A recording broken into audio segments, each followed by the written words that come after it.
জাতীয় নাগরিক পার্টির আহ্বায়ক নাহিদ ইসলাম বলেছেন, আবারও গোপালগঞ্জে যাব।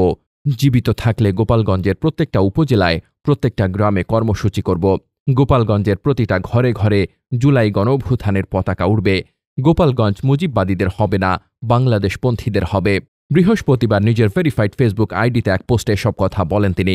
পোস্টে তিনি লেখেন, গোপালগঞ্জ নিয়ে আমাদের অবস্থান গতকালের বক্তব্যেই পরিষ্কার বলা হয়েছে। পুরো বাংলাদেশের প্রতি আমাদের যে কমিটমেন্ট, গোপালগঞ্জের প্রতিও আমাদের সেই কমিটমেন্ট। গোপালগঞ্জের অধিবাসীদের প্রতি রাজনৈতিক বৈষম্য আমরা বিরোধিতা করি।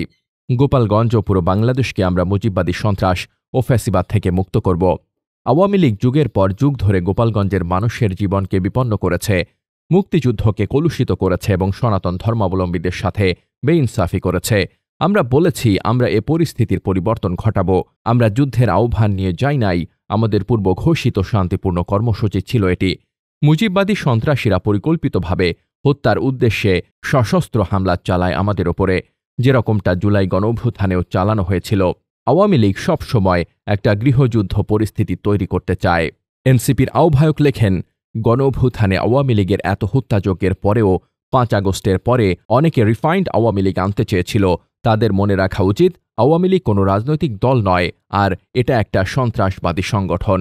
৫ আগস্টের পরে আমরা বহুবার বলছি, আমরা আইনি ও বিচারিক প্রক্রিয়ায় জুলাই গণহত্যার বিচার চাই, কিন্তু ছাত্রলীগ ও আওয়ামী লীগের লোকদের ব্যাপকভাবে গ্রেপ্তার করা হয় নাই। গ্রেপ্তার হলেও কোর্টে জামিন নিচ্ছে, থানা থেকে পালিয়ে যাচ্ছে। প্রশাসনের বিভিন্ন স্তরে ঘাপটি মেরে আছে ফ্যাসিবাদের দোসর এবং দুর্নীতিবাজ কর্মকর্তা, যাদেরকে টাকা দিয়ে কিনে ফেলা যায়। নিষিদ্ধ সংগঠন ছাত্রলীগের পুরো বাংলাদেশের বিভিন্ন জায়গার নেতাকর্মীরা গতকাল গোপালগঞ্জে ছিল। প্রশাসন ও নিরাপত্তা বাহিনী যেভাবে ইনস্ট্রাকশন দিয়েছে, সকালের নাশকতার পরেও সিকিউরিটি ক্লিয়ারেন্স পেয়েই আমরা গোপালগঞ্জে প্রবেশ করেছি। পদযাত্রা করি নাই, পথসভা করেছি শুধু। গোপালগঞ্জের বিভিন্ন উপজেলা থেকে আমাদের লোকজনকে আসতে দেওয়া হয় নাই, বিভিন্ন জায়গায় বাস আটকে দেওয়া হয়েছে। তিনি আরও বলেন, এর পরেও আমরা শান্তিপূর্ণভাবে পথসভা শেষ করেছি। যাওয়ার পথে সশস্ত্র আক্রমণ চালিয়েছে আওয়ামী সন্ত্রাসীরা। নিরাপত্তা বাহিনী যেভাবে ইনস্ট্রাকশন দিয়েছে, আমরা সেভাবে সেখান থেকে বের হয়েছি। আমরা 4 জনের মৃত্যুর কথা শুনেছি।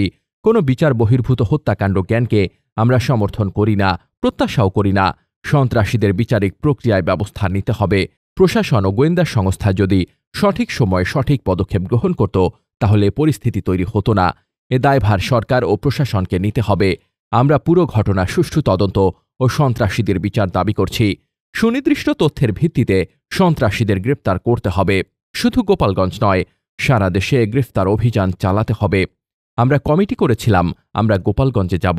আমরা গেছি এবং শহীদের রক্তের শপথ নিয়ে ঘোষণা করছি যে মুজিববাদকে গোপালগঞ্জ ও বাংলাদেশের মাটিতে দাঁড়াতে দিব না।